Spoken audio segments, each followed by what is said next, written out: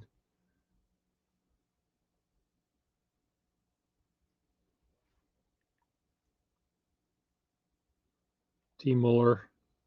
Hello? You should be up to join us. Well, these aren't exactly hacks. These are just sort of do-it-yourselfy things. I think hack requires some sort of destructive element or secret element rather than using a cork and a hanger to dry your socks. But again, I don't really know what life hacks.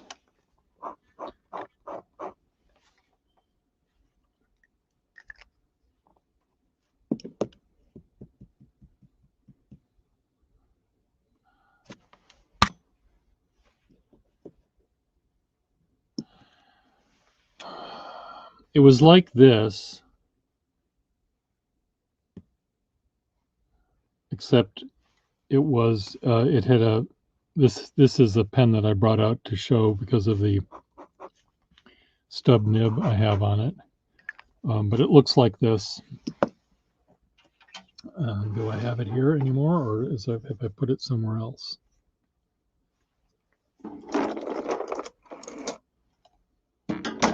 I may have put it somewhere else.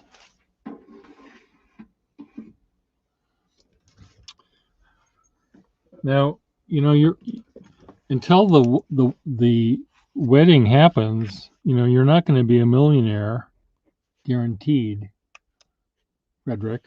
You can't, bestow these gifts. You think it's in the new drawers? I don't think so. I think because it was a rare-ish pen, I probably put it in with my keepers. But let me see.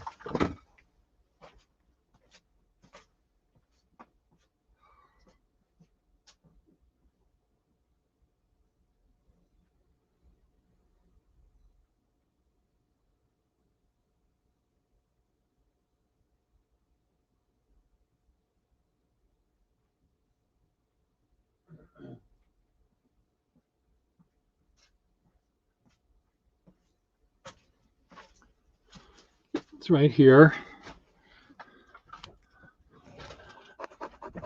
There's a Taper-Rite cap. It doesn't say Commando. I mean, it's not a Commando per se because it doesn't say Commando.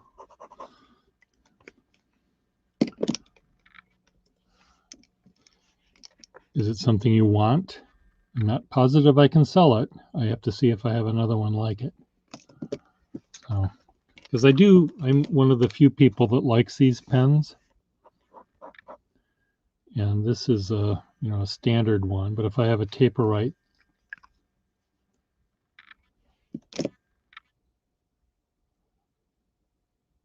Commando with an open nib, and it had this cap, I may have just taken this cap and put it on this one for shits and giggles.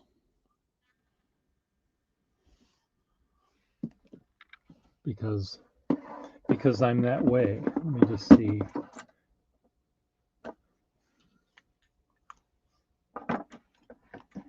I may have swapped it out for this one. See, no, it seems to me I remember it as having a Triumph nib, but if you go back in the stream from yesterday and see that I'm different, I'm remembering differently.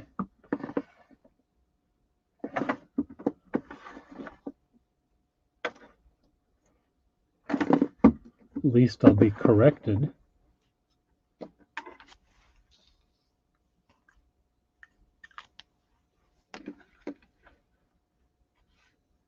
Yeah, a nice Commando and moved it. Well, okay, I haven't moved anything elsewhere. That's a Taper-Rite.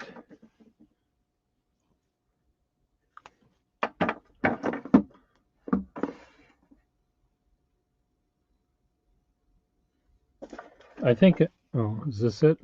No, that's not it.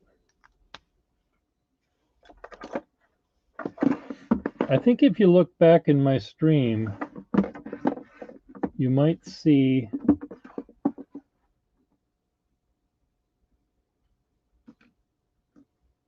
that it was a Taperite. I don't remember it being a Commando, because I don't have anything here.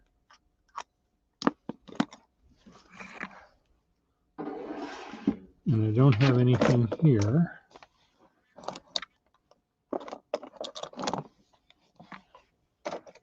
But I do remember thinking I like that nib. And it seems to me, I mean that cap, and it seems to me what I did was I found a different nib, same identical thing here, that had a nib that I liked better, but I don't know.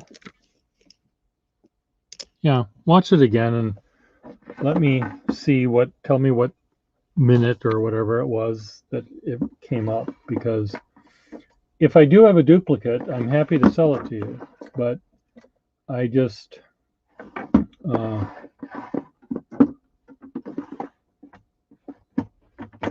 slip cap Commandos are really pretty rare, as are screw cap Taperites.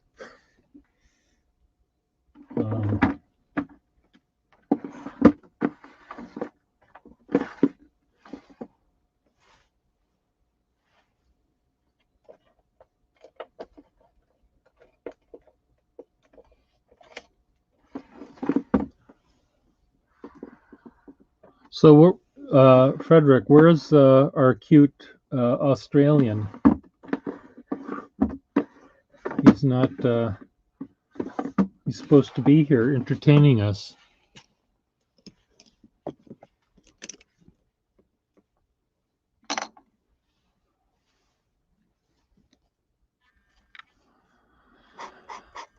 That's okay. I need to actually move my ass around here too and do some stuff, because I've been here for nearly 4 hours. And what have I done? I've broken a bottle of ink.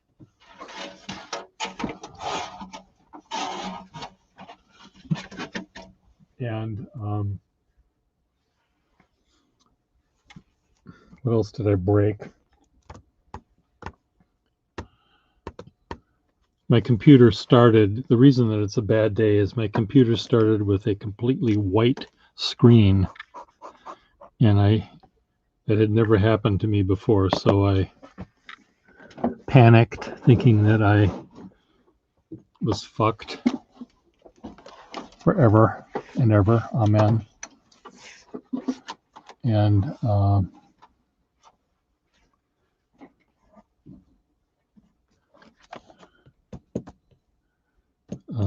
but I got it to turn on again, as you can see. And then I broke my ink.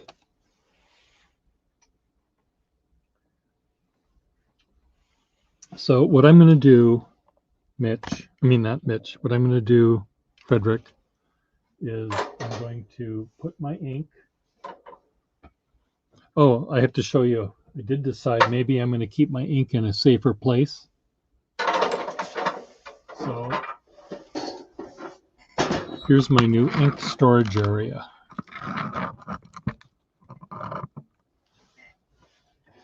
It's my little refrigerator.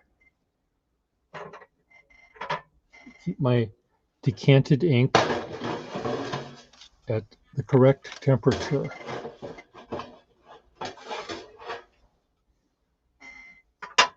Yeah, I did. There were some cool stories that I talked about. My treasure hunt in the Boston Harbor to find. Oh, look, it's actually lockable almost. I guess it's supposed to have a spring.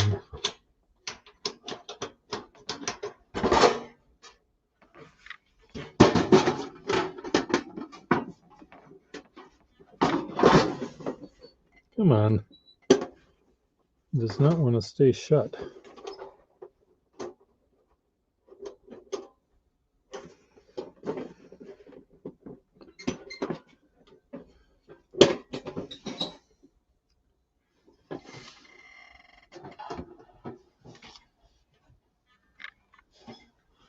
Carrots, butter, dates, fruit cookies, olive oil, Jell-O, pineapple juice, spinach. Is that what it says? No. It says some punch. Jell-O, I've said that already.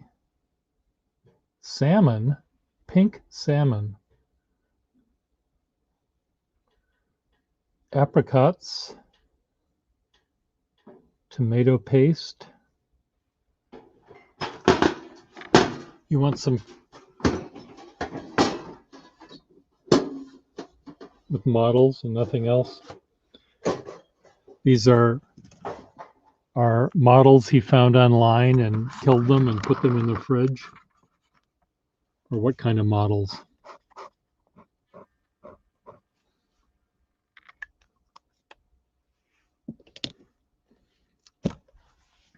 I'm still hungry. What time is it today? What is the temperature like today?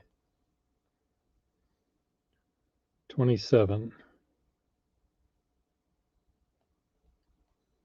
It's supposed to snow today.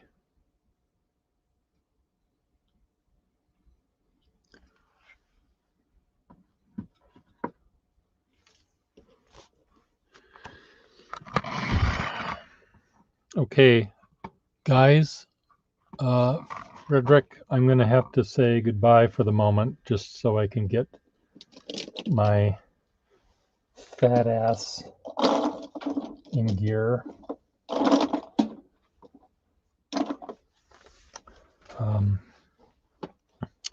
And we'll talk to you in the fullness of time.